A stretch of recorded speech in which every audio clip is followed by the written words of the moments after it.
Hello quotes, എൻ്റെ ശബ്ദം അത്ര ശരിയില്ല കേട്ടോ, ക്ഷമിക്കണേ. അപ്പോൾ ഇന്ന് നമ്മൾ പായൊക്കെ മെടയുന്ന നിങ്ങൾ കണ്ടിട്ടുണ്ടോ?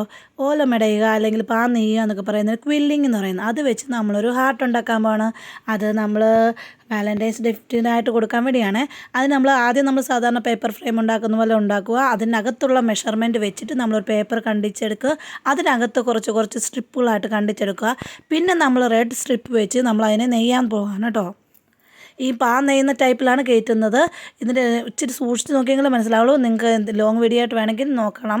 ഇത് ക്വില്ലിംഗ് ആയിട്ട് ഏറ്റവും ഇഷ്ടമുണ്ട്. ഹാർട്ടിൻ്റെ ഷേപ്പ് വരുന്ന രീതിയിൽ നമ്മൾ ഈ റെഡ് സ്ട്രിപ്പിനെ അകത്തോട്ട് കയറ്റി വെക്കുകയാണ്. അതിനുശേഷം നമ്മൾ ഈ ഫ്രെയിമിനകത്ത് വെച്ച് ഫ്രെയിമിനെ മടക്കിയെടുക്കുകയാണ്. പിന്നെ നമ്മൾ അതിൻ്റെ അകത്ത് വെക്കാൻ വേണ്ടി ഒരു ഐ ലവ് യുന്നോ എന്തെങ്കിലും നിങ്ങളുടെ മെസ്സേജ് എന്തെങ്കിലും 3D ടൈപ്പിലുണ്ടാക്കി ഇങ്ങനെ ഒട്ടിച്ച് വെക്കുക. പിന്നെ മുകളിൽ ഒരു OHP ഷീറ്റും പിന്നെ വെളിയിൽ വേണമെങ്കിൽ നിങ്ങൾക്ക് വേണമെങ്കിൽ ഒരു ടെഡി ബിയറോ ഹാർട്ടോ എന്തെങ്കിലും വെക്കാം. അപ്പം നമ്മുടെ ഈ ഇഷ്ടമായുള്ള ക്യൂട്ടായിട്ടുള്ള വാലൻറ്റൈൻ ഗിഫ്റ്റ് റെഡി ആയിട്ടുണ്ട്. ലൈക്ക് ചെയ്യണം, സബ്സ്ക്രൈബ് ചെയ്യണം, ഷെയർ ചെയ്യണം, മറക്കല്ലേ. ബൈ.